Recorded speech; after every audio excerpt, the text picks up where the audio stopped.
Ada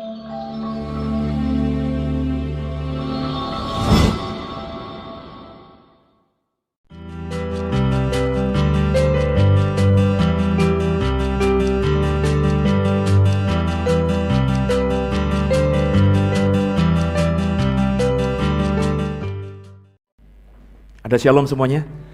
Senang bersama dengan saudara pada sore hari ini. Di minggu ini saya memberi tema di antara taat dan cinta. Di antara taat dan cinta. Tahukah saudara bahwa taat dan cinta itu begitu melekat pada pengajaran Kristen? Kita dituntut untuk taat sekaligus cinta pada Tuhan di waktu yang bersamaan. Tapi tahukah saudara juga bahwa ketaatan dan cinta itu berada di level yang berbeda. Jadi ini menjadi isu yang sebenarnya penting tapi tidak begitu diperhatikan oleh orang Kristen. Saya ulangi lagi. Taat dan cinta itu melekat pada pengajaran Kristen. Kita dituntut untuk taat dan cinta kepada Tuhan di waktu yang bersamaan. Tapi yang sering kali kita lupa bahwa taat dan cinta, menjadi orang yang taat kepada Tuhan, menjadi orang yang cinta kepada Tuhan itu berada pada level yang berbeda. Jadi orang bisa taat sama Tuhan, tapi belum tentu cinta sama Tuhan. Tapi sebaliknya, biasanya orang yang sudah cinta sama Tuhan, maka bisa taat sama Tuhan. Orang Kristen kebanyakan bisa taat sama Tuhan.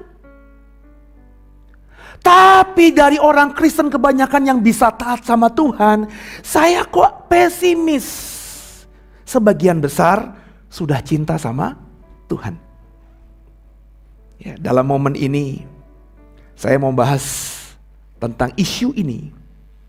Tapi untuk lebih tajamnya kita pakai sebuah kasus, sebuah topik kecil di Alkitab kita. Mari buka hatimu, siapkan hatimu. Kita buka Maleakhi 3 ayat 8. Itu yang menjadi bahan kita berteologi pada malam hari ini. Sehingga dengan harapan ketika kita kulik habis tentang topik ini, ibu, bapak, dan saya pulang dari rumah Tuhan ini sudah dalam sikap yang benar. Menjadi orang yang sekedar taat sama Tuhan semata, atau sudah jadi orang yang mau benar-benar fall in love with Jesus, jatuh cinta sama Tuhan. Maleakhi 3 ayat 8 bersama saya. 3, 1 ya. Bolehkah manusia menipu Allah? Namun kamu menipu aku. Tapi kamu berkata, dengan cara bagaimana kami menipu engkau? Mengenai persembahan persepuluhan dan persembahan khusus. Jadi banyak orang Kristen, banyak orang Israel dalam konteks Maleakhi ini ternyata menipu Tuhan. Mereka bertanya kepada Tuhan, bagaimana kami menipu Tuhan?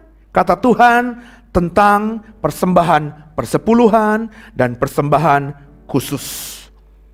Saya memakai topik kecil ini untuk menjadikan dasar pengajaran saya dengan tema menjadi taat atau cinta. Di antara taat dengan cinta, kenapa? Isu ini isu yang sensitif begitu. Ngomongin persembahan itu isu yang sensitif. Satu sisi misalnya, kalau gereja mengajarkan persembahan, menuntut pengajaran, menekankan pengajaran, ayo jemaat berikan persembahan kepada Tuhan, persepuluhan kepada Tuhan. Nanti seringkali dinyinyirin gitu di belakang. Gereja kok ngomongin persembahan, melulu soal persepuluhan gitu ya. Tapi sisi yang lain saudara, mengenai hal ini persembahan dan persepuluhan itu adalah kebenaran firman Tuhan. Jadi kalau tidak diajarkan gereja juga salah. Nah makanya saudara, mari sama-sama kita belajar ini. Kalau kau kenal saya, kau bakalan tahu lah ya. 5 tahun saya menggembalakan gereja ini, nyaris gak ada 1%-nya dari khotbah saya selama 5 tahun ngomongin soal persembahan dan persepuluhan. Ini mestinya bibir ini kelu gitu kalau ngomongin ini, karena tadi isu sensitif itu. Saya ditakut dituduh orang lain mengenai uang dan lain sebagainya. Tapi saya harus ajar ini di tempat yang baru ini kepada saudara. Tadi dikatakan di Maleakhi 3, orang Israel banyak menipu Tuhan soal apa? Persembahan persepuluhan dan persembahan khusus. Apa sih persembahan persepuluhan? Apa sih persembahan khusus itu? Kalau kita membaca Alkitab, kita buka ya saudara, Ulangan pasal 14. Coba kita belajar sedikit tentang dasar ini dulu. Ulangan 14 ayat 22. Apa itu persembahan persepuluhan itu? Saya akan baca buat saudara. Saudara bisa bersama dengan saya. Ulangan 14 ayat 22. 3, 1 ya. Haruslah engkau benar-benar mempersembahkan 1/10 dari seluruh hasil benih yang tumbuh di ladangmu, tahun demi tahun. Ini kebenaran firman Tuhan. Haruslah, wajiblah, kudu. Nggak ada excuse. Nggak ada peluang ada tafsir lain. Nggak ada peluang pemahaman lain. Haruslah engkau benar-benar mempersembahkan 1/10 dari seluruh hasil benih yang tumbuh di ladangmu. Kenapa hasil benih yang tumbuh di ladangmu? Karena konteksnya perjanjian lama. Ya, orang perjanjian lama berarti hidupnya 4.000 tahun yang lalu, 5.000 tahun yang lalu. Ya, konteksnya mereka hidup dari ladang, dari hasil bumi. Alkitab katakan kita disuruh Tuhan wajib mempersembahkan 1/10 dari seluruh hasil yang kita dapatkan dari tanah kita, dari ladang kita. Bukan sekali, bukan 2 kali, tapi tahun demi tahun. Kenapa begitu? Kenapa itu tanah kita? Kenapa kita yang capek-capek mengusahakannya, kemudian hasilnya 1/10 kita harus berikan kepada Tuhan sebagai persembahan persepuluhan? Kita buka Imamat 27. Imamat 27. Coba kita buka ayat yang ke-30. Imamat 27 ayat yang ke-30. Mari sama-sama kita buka Imamat 27 ayat 30 bersama saya. 3, 1, ya. Demikian juga segala persembahan persepuluhan dari tanah, baik dari hasil benih di tanah maupun dari buah pohon-pohonan, adalah milik Tuhan. Itulah persembahan kudus bagi Tuhan. Jadi kenapa tahun demi tahun, apa yang Bapak Ibu dapatkan dalam konteks perjanjian lama dari hasil tanahmu itu harus kau persembahkan 1/10 untuk Tuhan? Karena Alkitab mengomong, Alkitab bicara, Tuhan mengajarkan 1/10 itu kenapa harus kau berikan sebagai persembahan persepuluhan untukku? Karena itu memang milikku. That's the principle. Kalau kau mau diberkati Tuhan, maka belajarlah ikut dalam kebenarannya Tuhan. Jadi dalam konteks kekinian, apa yang kau dapatkan dari pekerjaanmu, apa yang kau dapatkan dari bisnismu, saya nggak ngomongin besarnya nominal, saya nggak ngomongin besar atau kecil. Pokok apapun yang kau dapatkan itu yang berbentuk materi, baik itu uang ataupun barang, 1/10 yang kau dapatkan dari hasil kerjamu itu punya Tuhan. Makanya Tuhan bilang, persembahkan itu sebagai persembahan persepuluhan, karena itu memang milikku, balikkan dong kepadaku. Kenapa Tuhan harus berkata demikian? Karena Tuhan ingin memberkati umatnya yang lain. Dalam konteks perjanjian lama, Tuhan ingin memberkati umat orang Lewi, suku Lewi. Kenapa begitu? Karena dari 12 suku Yakub, anak-anak Yakub, hanya suku Lewi yang gak punya warisan tanah, gak dikasih tanah. Ketika mereka masuk ke tanah perjanjian, 11 suku lainnya dikasih tanah sama Joshua, tapi suku Lewi enggak. Supaya suku Lewi bisa hidup, 11 suku lain dikasih perintah Tuhan, kembalikan persembahan 1/10 itu. Itu punyaku. Supaya apa? Supaya orang yang bekerja padaku juga bisa hidup. Berarti kalau begini, prinsipnya, apapun yang kau bawa pulang dari rumah, dari luar rumah, 10% untuk Tuhan. Yang punya dirimu hanya berapa? 90%. Dan dari 90% itulah, menurut kitab Maleakhi 3, ayat yang ke-8, kau boleh memberikan sesuka hatimu sebagai persembahan khusus. Jadi persembahan khusus itu apa? Persembahan sukacita, sukarela. Saya bilang, saya sudah ngomong berkali-kali di mimbar, orang Israel itu kalau datang ke rumah Tuhan, ke bait Allah, gak pernah dengan tangan hampa. Selalu memberikan persembahan. Nah, persembahan yang diberikan orang Israel kalau menghadap Tuhan itu bukan diambil dari 1/10 yang punya Tuhan. Itu diberikan kepada Tuhan dari 90% yang memang milik kita. 10% gak boleh diutak-atik, itu punya Tuhan, kembalikan kepada Tuhan. Nah, itulah yang dimaksud dengan persembahan persepuluhan dan persembahan khusus. Nah, bicara mengenai persembahan, apalagi persepuluhan tadi, ini dilema dalam dunia pelayanan.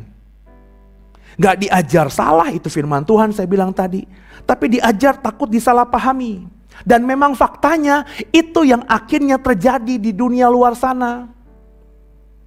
Ada pendeta-pendeta tertentu yang menekankan hal ini. Dan jujur saja saya ngomong di mimbar ini, ada gereja tertentu yang memang sedikit memaksakan ini kepada jemaatnya. Ya, lucu saudara, kalau setiap minggu ngomongin soal persepuluhan. Bener gak? Ya, ada gereja-gereja begitu. Tapi Bapak Ibu gak boleh nutup kebenaran bahwa ini adalah firman Tuhan. Jadi saudara, gara-gara hal ini akhirnya banyak orang di luar sana yang memahami persembahan persepuluhan itu dengan salah pengertian, salah tafsir, salah pemahaman. Sehingga ketika mereka mengekspresikan memberikan persembahan khususkah atau persembahan persepuluhan, mereka dalam pemahaman yang salah. Dengarkan saya, meskipun kau rajin mengembalikan persepuluhanmu kepada Tuhan, memberikan persembahan khususmu kepada Tuhan dengan nominal yang besar, tapi kalau prinsipnya salah, tidak akan menjadi kesukaan untuk Tuhan. Karena saya selalu berkata-kata berkali-kali, berapa besar sih yang lo kasih buat Tuhan itu? Bukankah kita punya iman Tuhan adalah pemilik segalanya? Kalau kau berikan besar, mungkin besar bagi gerejamu, besar bagi hamba Tuhan tertentu, tapi di mata Tuhan gak ada artinya. Nah, kasih Tuhan biji mata Tuhan. Kita mungkin sudah lakukan dua hal itu. Saya sangat percaya gereja ini sudah belajar itu. Sudah hampir sebulan ini, ya. Sejak kita masuk di tempat ini, terutama pas bulan September ini, kita sudah mengusahakan kan, mengkondisikan, gak ada itu persembahan. Gak ada itu kantong atau kotak yang biasanya ketika kita di fidusia atau di ITC kita edarkan terus nyanyi persembahan, terus saudara dikondisikan ada kantong lewat di depan muka saudara sehingga saudara masukkan itu, sebab kalau gak masukkan nanti dibilang apa begitu.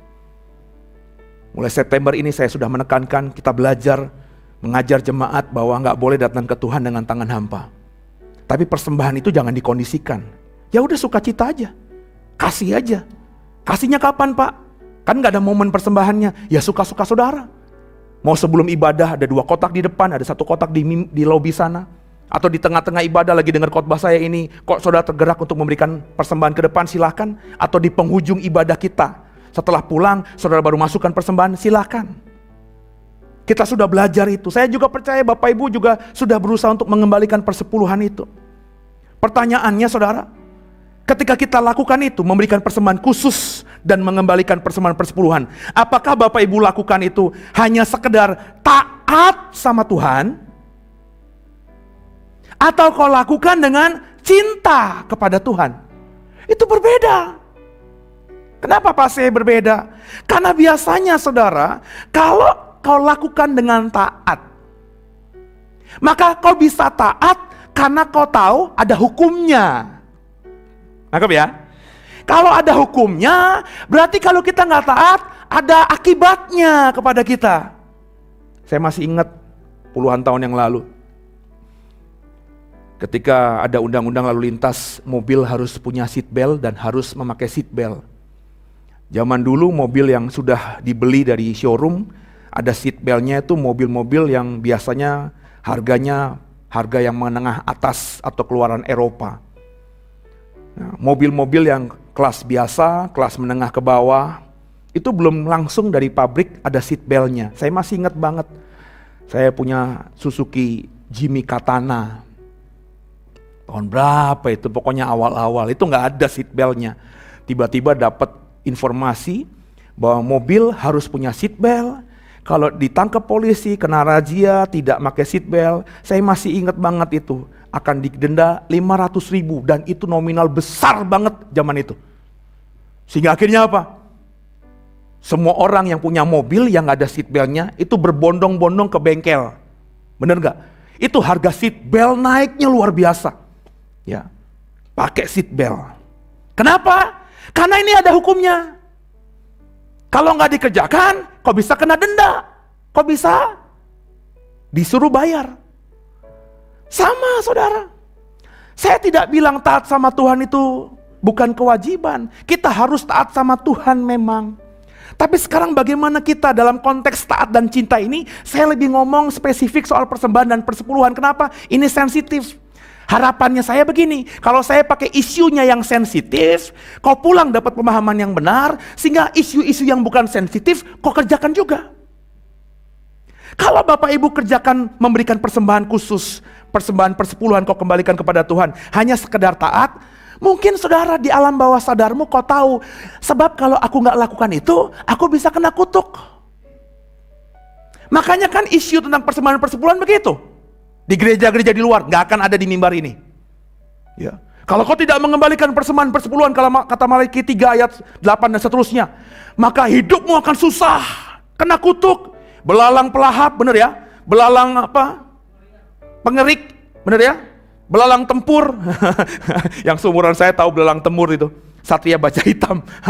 Itu akan menggerogoti hasil bumimu, sehingga meskipun kau bawa pulang banyak uang, tapi akan habis begitu. Makanya kata pendeta-pendeta di luar sana, bukan di mimbar ini.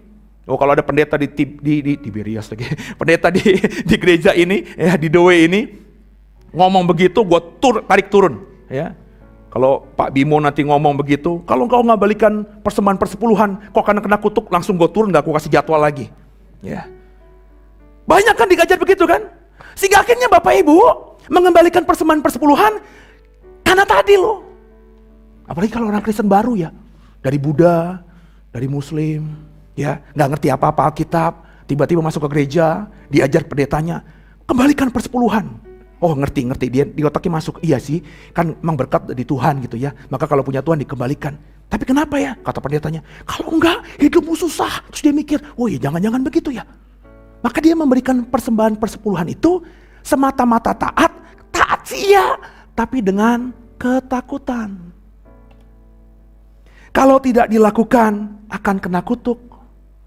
Sebaliknya, sisi lainnya, banyak orang Kristen nih, akhirnya kalau sudah memberikan persembahan khusus kepada Tuhan, terlebih mengembalikan persepuluhan, karena merasa dirinya sudah melakukan kewajibannya. Nah ini nih, sakitnya orang Kristen begini nih, diajar di luar soalnya begitu. Karena udah ngelakuin kewajibannya, Pak Seno, pendeta, orang tuh kalau disuruh melakukan kewajiban, pasti diberikan hak. Nah akhirnya kita nih kalau sudah mengembalikan persepuluhan kita bisa gitu kayaknya minta hak kita kepada Tuhan. Sehingga akhirnya kalau kita udah mengembalikan persepuluhan, Tuhan izinkan masalah terjadi nih. Kan bisa ya Tuhan kasih masalah kepada kita ya. Kita bisa marah-marah sama Tuhan. Bukankah kau berkata Tuhan? Pakai Alkitab lagi ditunjuk-tunjuk ke surga. Ini Malaki 3 nih, lo baca sendiri nih. Gue udah rutin, gue bertobat 5 tahun Tuhan, sepanjang 5 tahun gak pernah alpas. Tiap bulan gue kembali persembahan persepuluhan. Katanya nih ya, kalau aku kembalikan maka pintu surga dibukakan, langit, tingkap-tingkap langit dibukakan, berkat dicurahkan. Tuhan, kau janji loh Tuhan, kalau aku kembalikan persepuluhan. Yang namanya baca di Tuhan, belalang pelahap ya. Terus apa lagi nih Tuhan? Semua akan dijauhkan dari tempatku, semua kebun anggurku akan berbuah, dan kau akan memberkatiku. Tapi mana? 2 tahun awal sih gue diberkati emang. Punya rumah 1, tiba-tiba punya rumah 3. Tapi 3 tahun belakangan ini Tuhan, gue tetap kerjain. Yang 3 hilang, yang 2 punya gue juga hilang, malah punya utang banyak. Kalau gak ada, akhirnya bersungut-sungut, marah sama Tuhan. Kenapa begitu? Karena ketika kau kerjakan, mengembalikan persepuluhan, kau didasari hanya semata taat.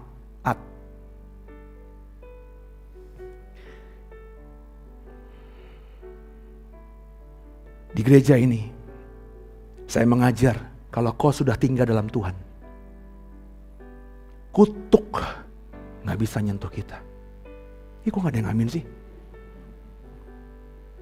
Kalau kau sudah tinggal dalam Tuhan, setan, demit, genderuwo, wewe gombel, kuntilanak, sebutin semuanya itu, gak bisa ganggu kita. Andai kata mereka punya kuasa mengganggu kita, dampaknya gak akan bisa nerekam kita. Kata surat Petrus, hanya seperti singa mengaum-ngaum. Orang yang dengar auman singa, gentar gak hatinya? Gentar. Setan hanya bisa membuat kita gentar. Tapi andai kata kita gentar pun dia gak bisa menerkam kita. Why? Roh dalam kita lebih besar. Makanya kalau saya dengar ada orang Kristen bilang, Pak Seno anak saya kerasukan setan. Saya kerasukan setan. Keluarga saya kerasukan setan. Lah, lu Kristen atau bukan? Kok bisa kerasukan setan? Nah, kekasih Tuhan, biji mata Tuhan, kita belajar di sini. Ya. Kutuk gak berlaku lagi ketika kau hidup dalam Tuhan. Ini privilege. Oh, keren tuh bahasa Inggrisnya tuh. Cuma itu bahasa Inggris yang saya tahu. Itulah kelebihan orang Kristen dibanding orang di luar sana. Ketika kau berkata, Tuhan, aku percaya kepadamu. Kaulah Tuhan Yesus, satu-satunya Tuhan dan Juru Selamatku. Maka sejak saat itu, segala kutuk apapun sudah beres. Karena Yesus memang sudah berikan itu, ditanggungnya di atas kayu salib. Tetelestai, sudah selesai. Maka saudara, ketika kau kembalikan persepuluhan, hidupmu jadi susah, itu bukan lagi karena kutuk. Karena ada kemungkinan Bapak Ibu, kau sudah rajin mengembalikan persepuluhan, tapi kau masih dapat masalah di depan. Dengarkan saya, itu bukan kutuk lagi. Lalu apa Pak? Saya selalu mengajar, jangan-jangan ada sisi lain dalam hidupmu yang belum beres. Karena ada loh, orang yang sudah mengembalikan persepuluhan, hidupnya masih ragenah. You know ragenah? Ragenah itu kata dalam bahasa Ibrani tingkat tinggi. Saking tingginya orang Farisi gak ngerti ragenah itu apa. Hidupnya masih gak bener. Mengembalikan persepuluhan sih iya, ke gereja sih iya, kasih persembahan khusus iya. Bahkan begitu dia mencintai Tuhan ya, ketika kantong persembahan lewat di depannya masih kosong, dia masukin persembahan dia, kantong langsung penuh. Sampai yang aduh berat begitu ya. Tapi tetap aja masalah demi masalah terjadi atas hidupnya, itu bukan karena kutuk. Sebab kalau sudah hidup dalam Tuhan, kutuk gak berlaku lagi. Lah masalah terjadi apa? Mungkin karena kebodohannya, karena nafsu dagingnya, atau masih hidup dengan pola pikir dunia, gak terlalu mengandalkan Tuhan. Jadi satu sisi dia taat, sisi lain dia gak taat. Nah sekarang saya mengajar saudara, bagaimana sikap kita seharusnya. Apakah cukup taat sama Tuhan? Kalau menurut saya, lewat konteks kecil tadi, persembahan dan persepuluhan, saudara, jauh lebih penting daripada persembahan khusus dan persembahan persepuluhan adalah ketika kau melakukannya. Dengarkan saya, kau lakukan bukan karena semata taat, tapi karena kau cinta. Dua hal berbeda, taat dengan cinta. Bagaimana caranya supaya kita bisa melakukan ketika memberikan persembahan khusus dan mengembalikan persepuluhan itu karena cinta kepada Tuhan? Gimana caranya, Pastor? Jawabannya sederhana, ya jatuh cintalah. Sederhana kan? Sama siapa? Ya sama Tuhan. Kalau kita sudah jatuh cinta sama Tuhan, ketika memberikan persembahan khusus, mengembalikan persepuluhan, kita mendasarinya bukan karena taat semata. Bukan dengan ketakutan kalau gak dilakukan melanggar perintah Tuhan. Tapi kau lakukan karena memang kau sudah mencintai dia.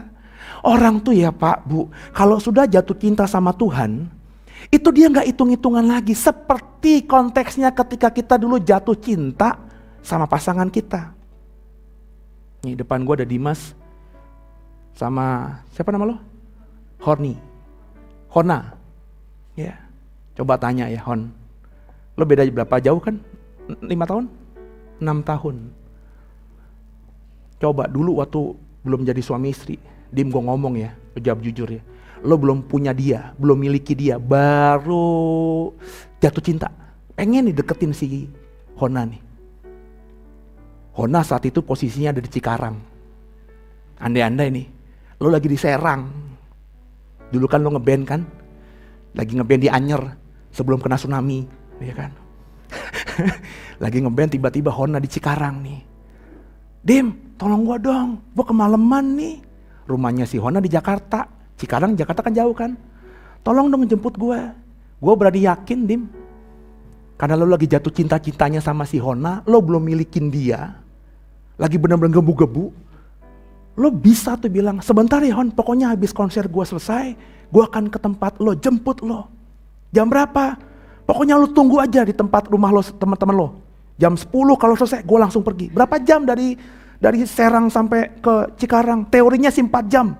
Tapi demi lo, gue berjanji setengah jam sampai. Oh iya. Gimana caranya pokoknya setengah jam lah. Ya, entah naik helikopter kah, atau telepon Superman lah, gue nggak tahu lah. Dan lo akan berusaha, meskipun lo capek. Gila ya, Serang sampai Cikarang tuh jauh, ujung-ujung lewatin 3 provinsi lo. Banten, Jakarta, sama Jawa Barat loh saudara.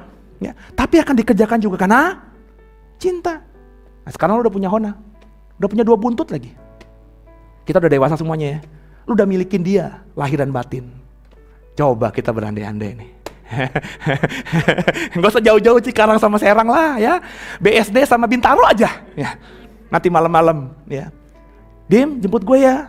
Hah? Lo di mana sekarang? Di rumah tante gue. Di mana? Di Bintaro. Ya ilah, Bintaro. Udah gojek aja lah. Ya, naik motor aja, jangan naik mobil. Alah, paling cuma 15 menit, paling masuk angin doang. Gua kerokin nanti.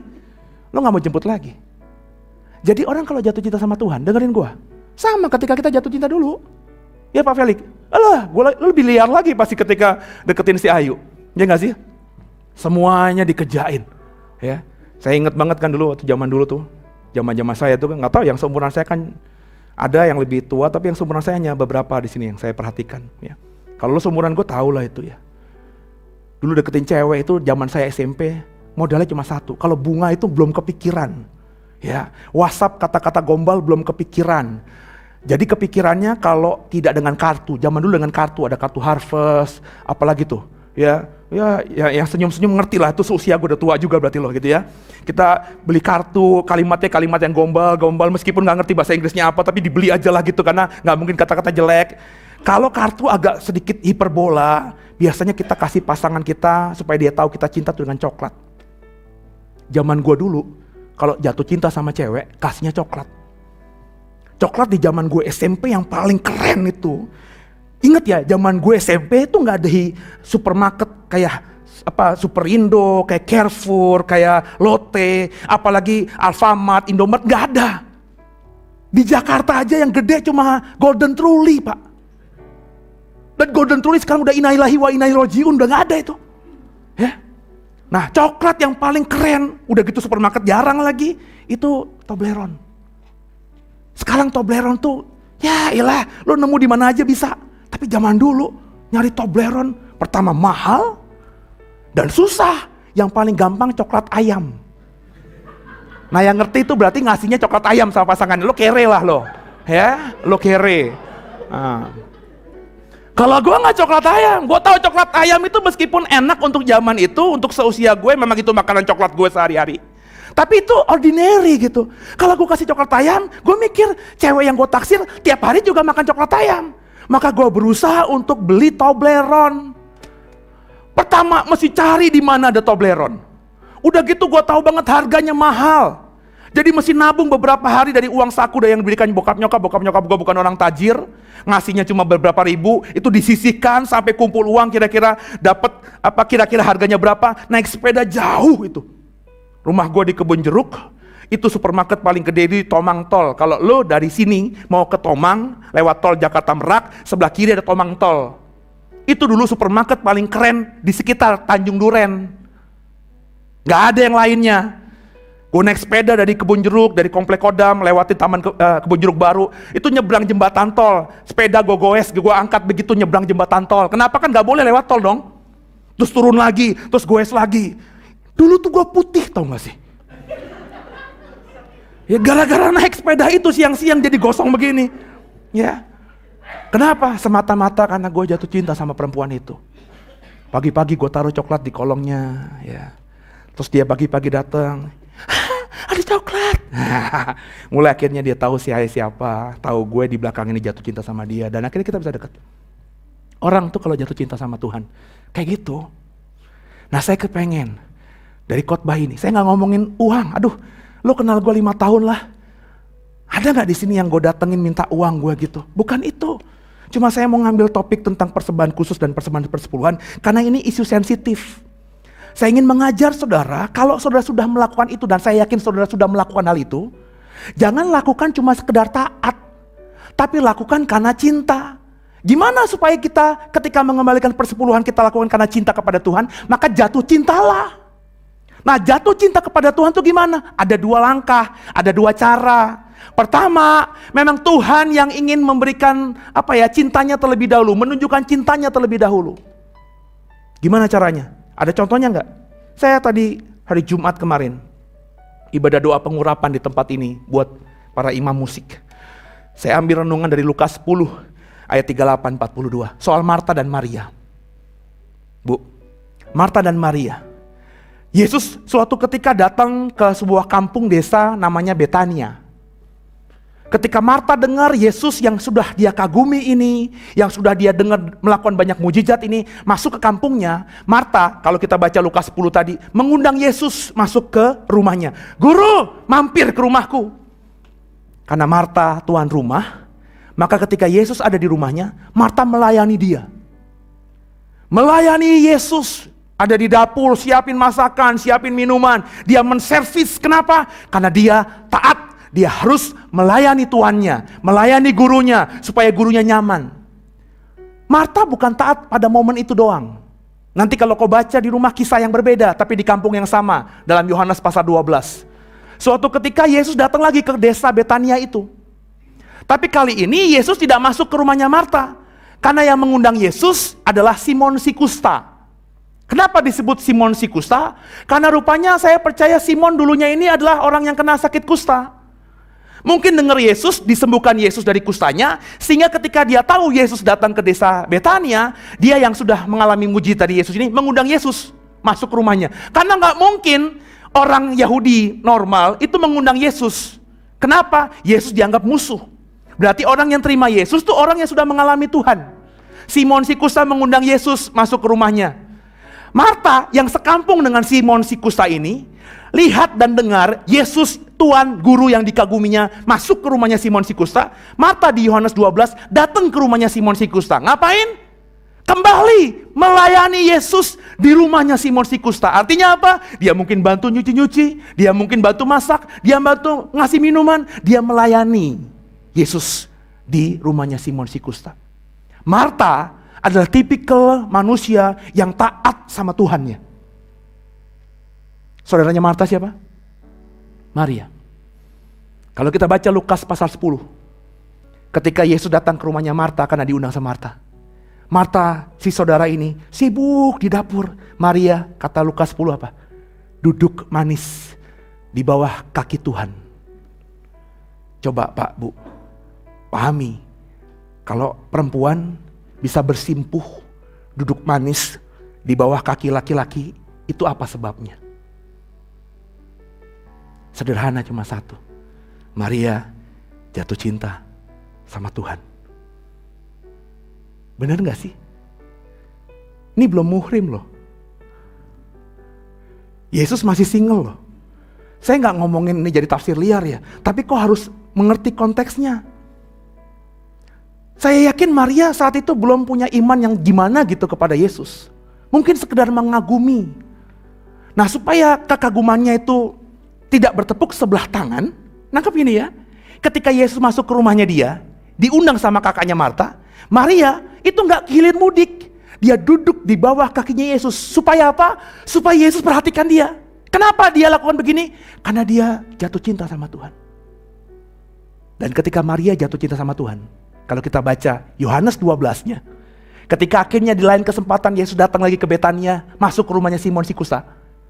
Si Marta dengar dia datang ke Simon si Kusta dan melayani Yesus kembali seperti ketika dia melayani Yesus di rumahnya. Apa yang dikerjakan Maria? Maria masuk ke rumah Simon si Kusta, bukan melayani Yesus, tapi dia ambil yang dia miliki yang paling mahal. Apa itu? Buli-buli berisi minyak narwastu murni. Dipecahkan itu buli-buli, sehingga minyaknya itu tertuang di kakinya Yesus. Dan dia basuh minyak wangi itu dengan rambutnya. Sehingga wanginya, kata Yohanes pasal 12, semerbak menguasai seluruh rumah Simon si kusta ini. Yang saya mau katakan, bukan tidak boleh kita menjadi orang Kristen yang taat. Tapi saudara harus lebih daripada sekedar orang Kristen di luar sana yang bisa taat. Karena saya bilang tadi dalam pemahaman saya, pengalaman saya melayani, orang kalau taat itu biasanya karena takut. Tapi jadilah seperti Maria yang mencintai Tuhan. Kalau orang sudah mencintai Tuhan seperti Maria, gak hitung-hitungan lagi sama Tuhan. Bahkan yang terbaik yang dia miliki, dia bisa persembahkan kepada Tuhan. Melalui konteks cerita ini, melakukan dengan taat dan melakukan dengan beda, itu dua hal yang berbeda. Kenapa persepuluhan dan persembahan khusus dalam konteks khotbah saya ini harus kau lakukan bukan semata taat, tapi juga dengan cinta? Karena Bapak Ibu, kalau kau taat, sekedar taat, maka saya takut di kemudian hari ketika ada masalah, kau merasa sudah mengerjakan kewajibanmu, kau menuntut hakmu kepada Tuhan. Sorry ya, kalau kau menuntut hak kepada Tuhan, saya tuh jadi orang yang geleng-geleng kepala. Siapa sih lo tuh? Masa nuntut kepada Tuhan? Siapa dirimu sampai bisa klaim kepada Tuhan? Siapa dirimu sampai bisa ngomong, Tuhan kau jahat, kau tidak berkati aku. Siapa dirimu? Maka saya ingin mengajar lewat konteks persembahan khusus dan persembahan persepuluhan. Konteks umumnya, kalau kau mau melakukan firman Tuhan yang ada di Alkitab ini, lakukanlah bukan semata karena taat, tapi karena cinta. Konsep persepuluhan diadopsi dari konteks upeti, Bapak Ibu. Di zaman perjanjian lama, itu muncul kerajaan-kerajaan. Meskipun saya raja sebuah kerajaan tertentu, belum tentu saya menjadi orang nomor satu. Kenapa? Karena bisa jadi di atas saya ada kerajaan lain yang pernah mengalahkan saya. Dan saya adalah raja boneka. Maka sebagai wujud penghormatan saya kepada kerajaan dan raja yang di atas saya, maka saya setiap tahun sekali harus memberikan upeti kepada raja dan kerajaan di atas saya ini. Bapak Ibu paham kan konteks itu kan? Nah, inilah yang diadopsi oleh Alkitab kita. Tuhan ketika ingin mengajarkan Israel menjadi umat pilihannya, Tuhan mengajarkan bukan sesuatu yang aneh-aneh. Tuhan mengajarkan sesuai dengan konteks yang dipahami orang Israel. Maka persepuluhan Tuhan ajarkan dalam konteks upeti tadi. Kalau kau benar-benar menganggap aku lebih besar daripada dirimu, maka kembalikan itu, karena itu punyaku. Nah, kekasih Tuhan, biji mata Tuhan, ini bisa terlihat dalam Ibrani pasal 7 ayat 4. Coba kita buka. Satu ayat yang mengajarkan tentang persepuluhan ini.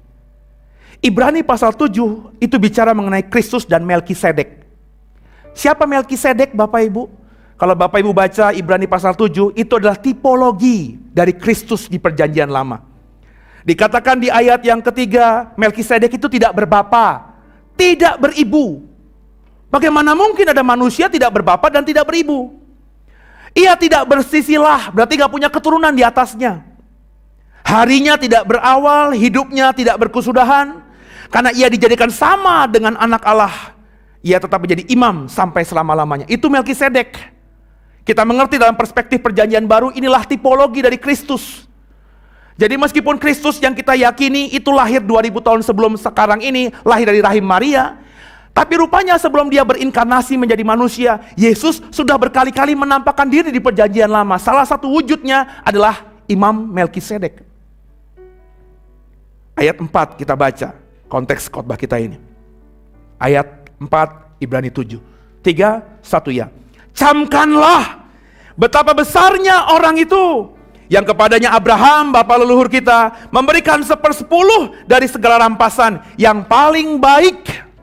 Kalau Bapak Ibu lihat konteks ceritanya di kitab Kejadian, Abraham ini habis menang lawan negara-negara lain. Negara-negara lain itu mengalahkan Lot. Keponakannya ini dicuri, keponakannya ini ditahan oleh kerajaan-kerajaan yang ada saat itu. Abraham membela Lot, mengalahkan semua raja-raja yang menawan Lot ini. Nah, ketika dia berhasil mengalahkan kerajaan-kerajaan itu, dia mengalahkan dengan membawa harta rampasan. Nangkep Bapak Ibu ya? Itu miliknya Abraham. Ketika Abraham pulang, Abraham bertemu dengan Melkisedek ini. Melkisedek di ayat 3 tidak berbapa, tidak beribu, tidak bersisilah. Dia sudah ada sebelumnya dan tidak berkesudahan.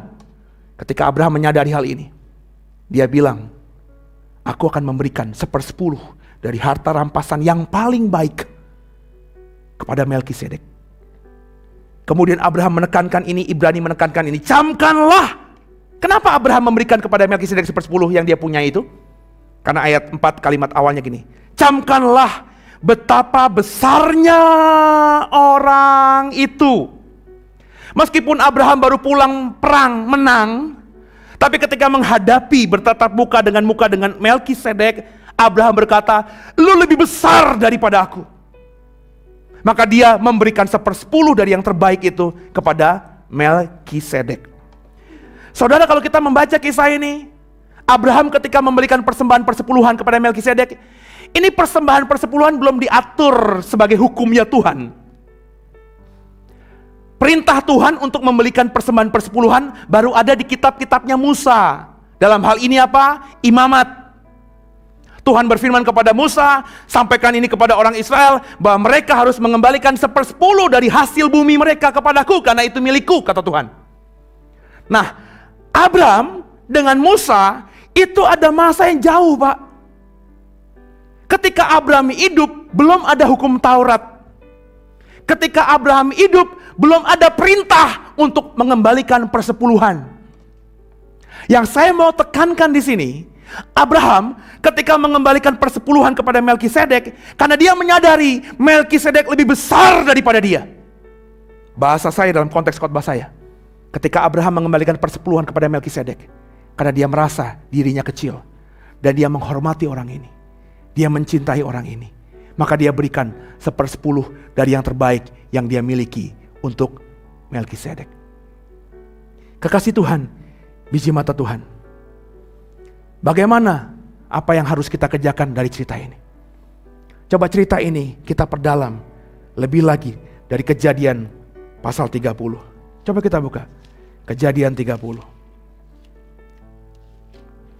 Kita buka Kejadian 30, saudara. Ada satu kisah dari orang hebat yang namanya Yakub. Kejadian 30 ayat 31 sampai 36. Kita baca ya. Saya baca, Bapak Ibu bersama saya. Ayat 31, Kejadian 30 sampai 36. Demikian firman Tuhan. 3, 1 ya. Kata Laban, apakah yang harus kuberikan kepadamu? Jawab Yakub, tidak usah kau berikan apa-apa kepadaku. Aku mau lagi mengembalakan kambing dombamu dan menjaganya, asal engkau mengizinkan hal ini kepadaku. Hari ini aku akan lewat dari tengah-tengah segala kambing dombamu dan akan mengasingkan dari situ setiap binatang yang berbintik-bintik dan berbelang-belang, segala domba yang hitam dan segala kambing yang berbelang-belang dan berbintik-bintik, itulah upahku. Dan kejujuranku akan terbukti di kemudian hari.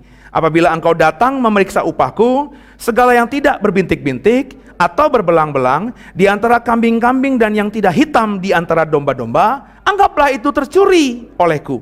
Kemudian kata Laban, baik, jadilah seperti perkataanmu itu. Lalu diasingkanlah pada hari itu kambing-kambing jantan yang bercoreng-coreng dan berbelang-belang, dan segala kambing yang berbintik-bintik dan belang-belang, segala yang ada warna putih pada badannya, serta segala yang hitam dari antara domba-domba. Dan diserahkannya lah semua itu kepada anak-anaknya untuk dijaganya. Kemudian Laban menentukan jarak 3 hari perjalanan jauhnya antara dia dan Yakub. Maka tetaplah Yakub mengembalakan kambing domba yang tinggal itu. Ceritanya begini, kalau kita baca semuanya panjang. Yakub sudah bekerja pada Laban bertahun-tahun. Yakub ketika bekerja pertama kali kepada Laban, Laban itu belum menjadi orang kaya. Hanya beberapa kambing dombanya. Tapi karena Yakub diberkati Tuhan, maka ketika Yakub bekerja pada Laban, Laban menjadi sangat kaya. Singkat cerita, Yakub bekerja bertahun-tahun dapat 2 anaknya Laban. Yakub sudah mendapatkan anak-anak yang adalah cucu-cucunya Laban. Sampai pada satu titik Yakub ngomong sama Laban mertuanya ini, Aku sudah bekerja padamu bertahun-tahun, selama ini aku gak pernah minta upah. Sekarang ini berikan upahku. Apa yang kau mau? Kata Laban begitu. Gini deh, aku minta yang aneh aja deh. Kau sudah punya kambing domba dari hasil yang ku gembalakan. Sekarang kalau kau temu ada kambing yang belang-belang, bintik-bintik. Ada domba, domba itu putih kulitnya. Kalau ada domba yang ada bintik hitamnya, pokoknya yang cacat secara tampilan fisik, berikan itu padaku. Yang bagus-bagus, yang kambing mulus, yang domba putih mulus, itu buatmu. Nah, karena ini kambing cacat, domba cacat, kalau dijual di pasar kambing dan pasar domba harganya jatuh, Laban dengan santai bilang, jadi. Maka Yakub hari itu memisahkan. Saya yakin gak banyak yang belang-belang itu. Ya, kemudian yang belang-belang itu dikasih kepada anak-anaknya. Kalian anak-anakku, gembalakan kambing domba yang belang-belang, yang bintik-bintik, yang warnanya gak bagus ini. Terus Laban, si mertua ini, memisahkan. Dia suruh anak-anak Yakub pergi jauh 3 hari jaraknya dari tempat dia. Dan kambing dombanya Laban masih digembalakan oleh Yakub. Nangkep ya? Jadi Yakub mengembalakan kambing domba Laban yang semuanya masih mulus-mulus. Singkat cerita, terus apa yang terjadi? Apakah Yakub terus diberkati Tuhan? Diberkati. Caranya gimana? Yakub bilang sama Laban begini, pokoknya lain kali seterusnya kalau kau gembalakan kambing dombamu ini, kau dapatin nanti ada anak-anak dari kambing domba ini yang warnanya belang-belang, bintik-bintik, warnanya gak bagus, ya itu punyaku, upahku itu aja. Nah, karena Laban itu memang mikir kambing domba itu gak mungkin lah. Orang kalau putih sama putih kan pasti lahirnya putih juga, benar gak saudara?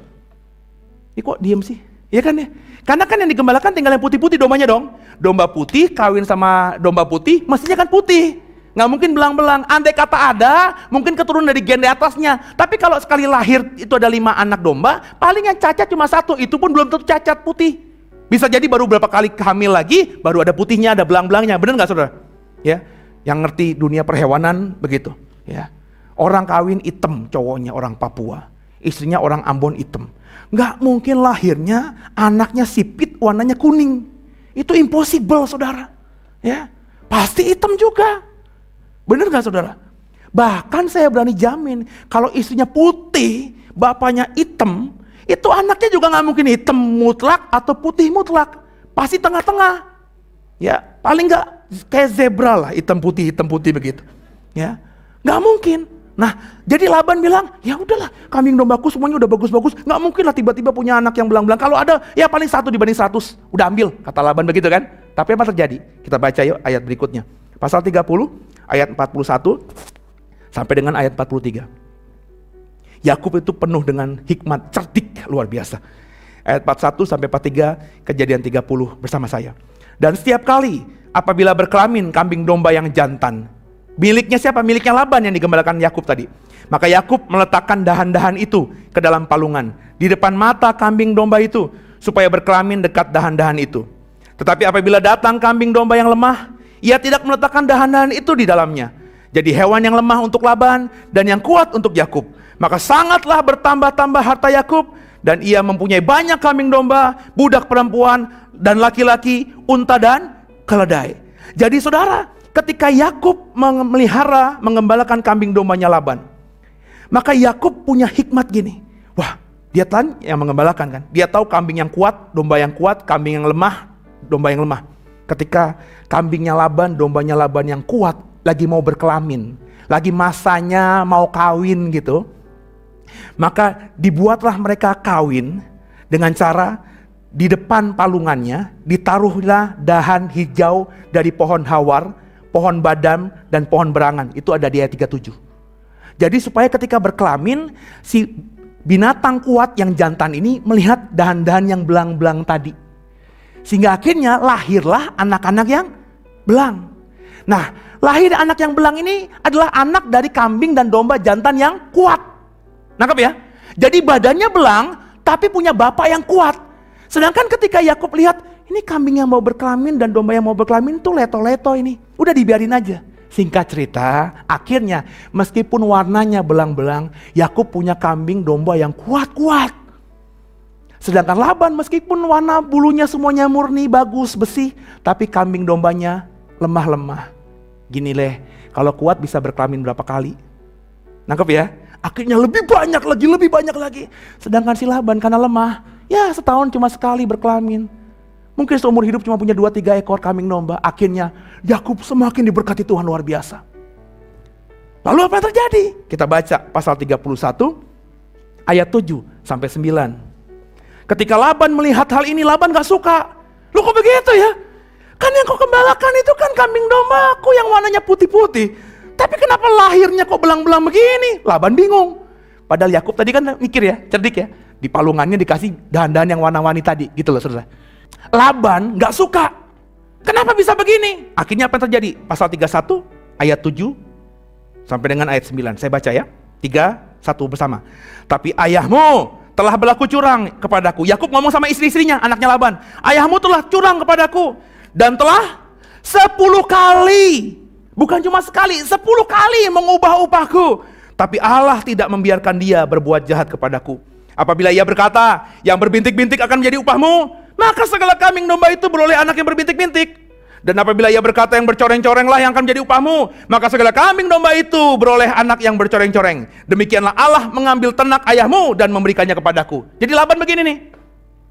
Ini kenapa ya? Kok kambing dombaku semuanya, domba-dombaku putih-putih tapi anaknya belang-belang. Dan Yakub yang dapat belang-belang ini, kambing dombanya bisa beranak pinak jauh lebih banyak. Akhirnya Laban bilang gini, pokoknya gini deh. Sekarang ini yang kuberikan padamu hanya kambing domba yang belang-belang. Yang bukan belang-belang itu punyaku, yang belang-belang ambil. Nah ketika Laban bikin aturan begitu, maka kambing domba yang dilahirkan Laban yang kuat-kuat itu semuanya belang-belang. Laban, kok malah banyak ya? Oh salah. Mulai sekarang aku rubah aturannya. Pokoknya yang belang-belang punyaku, yang bintik-bintik punyamu. Ya, tapi yang lahir yang bintik-bintik. Ya, Laban mikul lagi, kok begini ya? Oh pokoknya yang ada titik putihnya aja itu punyamu. Yang lainnya mau belang-belang, bintik-bintik itu punyaku. Tapi yang lahir semuanya bintik-bintik putih. Sampai 10 kali dirubah sama Laban. Tapi Yakub tetap diberkati Tuhan. Lalu apa yang terjadi? Coba, apa sebabnya? Sebabnya tadi dikatakan Allah yang bekerja. Kenapa Allah bekerja? Itu kan kuncinya. Pertanyaannya, kenapa Yakub terus dipelihara Tuhan, diberkati Tuhan? Dirubah aturannya sama Laban, Tuhan terus memberkati Yakub. Kenapa begitu? Alasannya ini. Ayat 3, pasal 31 ayat yang ke-10 sampai dengan ayat yang ke-13. Sama-sama kita baca. 3, 1 ya. Pada suatu kali, pada masa kambing domba itu suka berkelamin, maka aku bermimpi dan melihat bahwa jantan-jantan yang menjantani kambing domba itu bercoreng-coreng, berbintik-bintik dan berbelang-belang.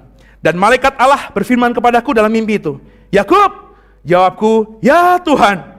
Lalu ia berfirman, angkatlah mukamu dan lihatlah bahwa segala jantan yang menjantani kambing domba itu bercoreng-coreng, berbintik-bintik dan berbelang-belang. Sebab telah kulihat semua yang dilakukan oleh Laban itu kepadamu.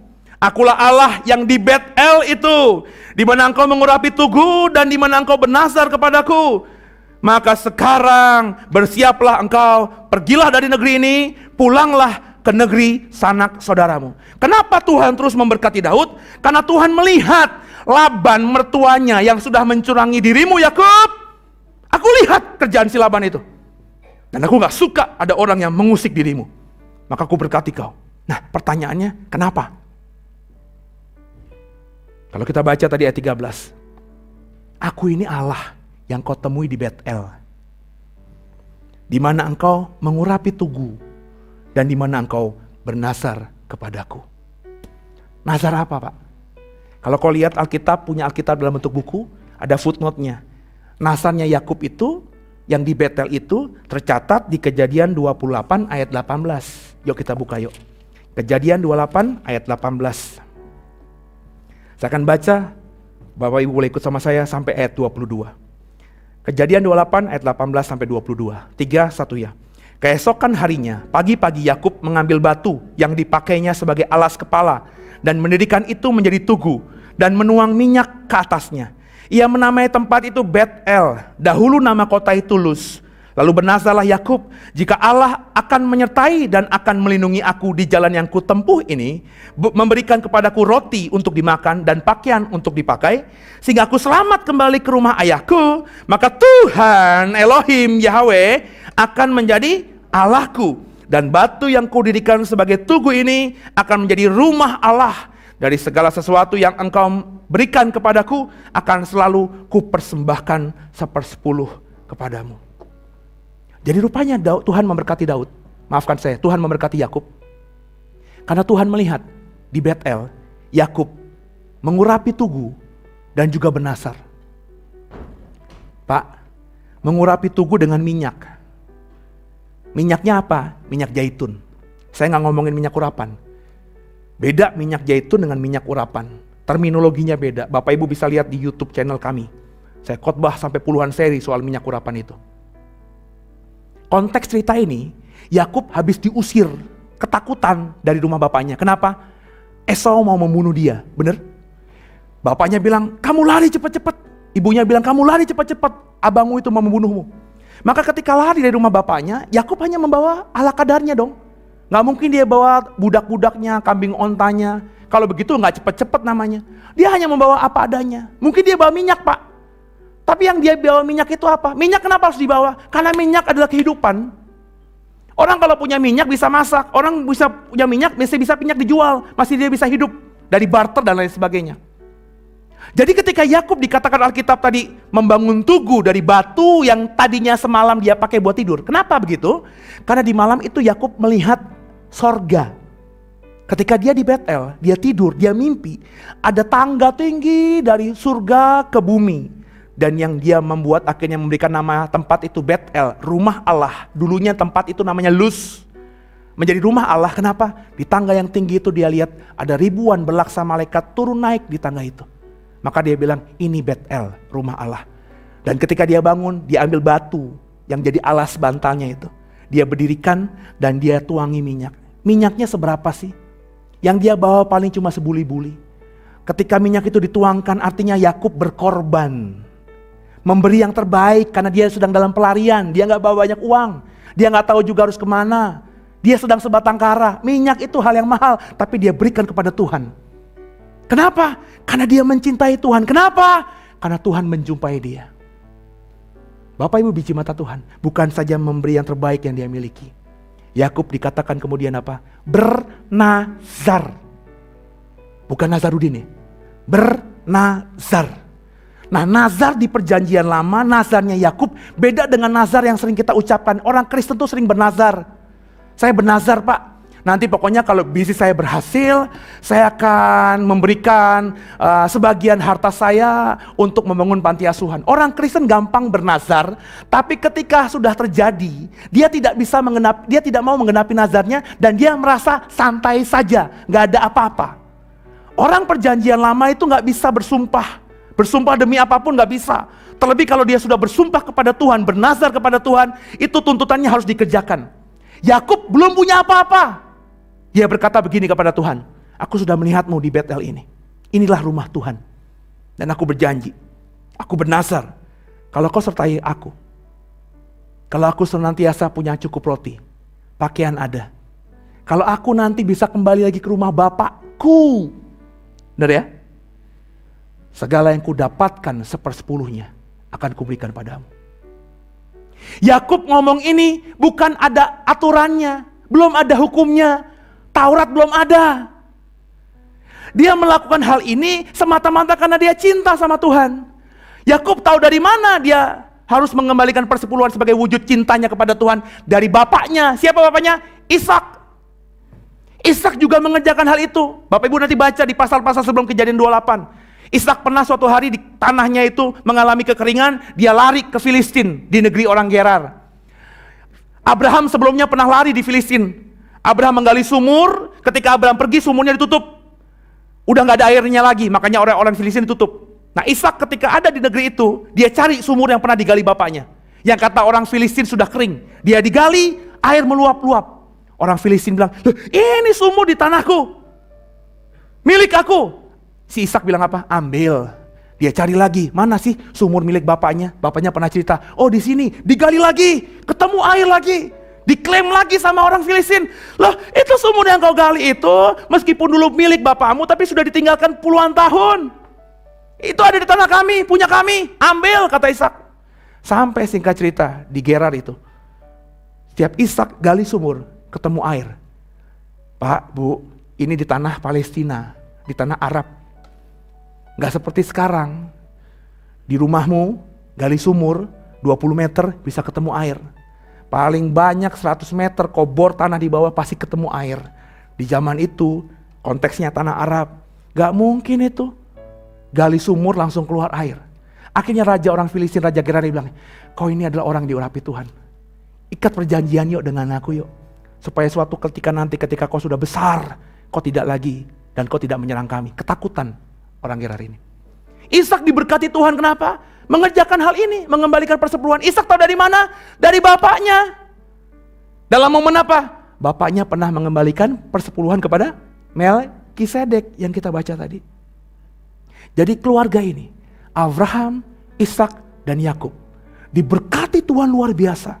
Kita taunya karena Tuhan berjanji, kau akan diberkati. Aku berjanji padamu, anak cucumu diberkati, begitu ya. Tapi kita lupa.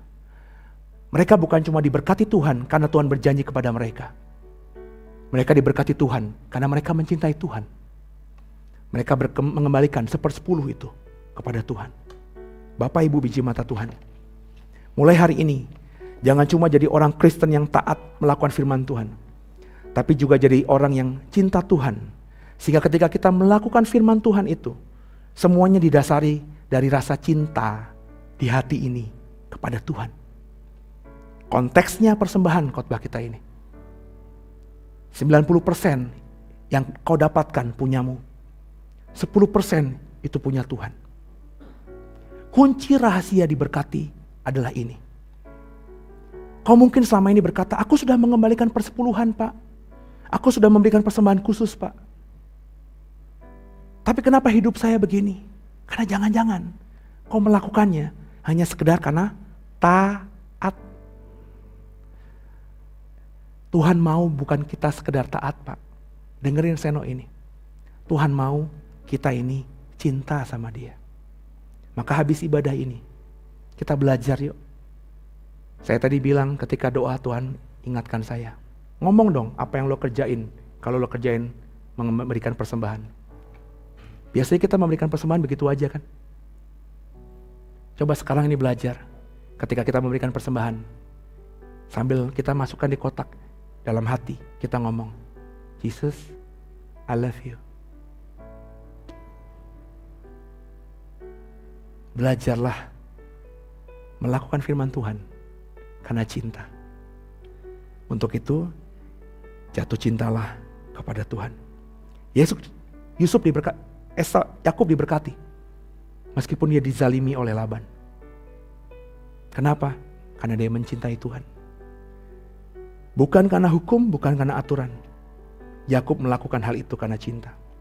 Seperti bapaknya Abraham memberikan persepuluhan kepada Melkisedek. Yakub mengerjakan hal itu. Akhirnya hidupnya diberkati Tuhan. Siapa yang mau diberkati Tuhan? Boleh angkat tangan. Ya, semuanya maulah. Coba belajar kerjakan itu. Di gereja ini Bapak Ibu, 5 tahun lalu ketika saya merintis, saya siapkan ini. Dulu ini, kalau boleh jujur, di wilayah Jakarta dan sekitarnya jarang orang kasih persembahan pakai amplop begini. Kalaupun ada amplop putih biasa. Tapi saya kasih yang keras. Supaya amplop ini bisa terus dipakai kemudian hari. Terus saya taruh kalimat di belakangnya. Kalimatnya begini. Berikanlah persembahan yang terbaik untuk Tuhan. Di otak saya ini ketika ngomong yang terbaik bukan nominal. Maksudnya apa? Bukan uang yang kotor.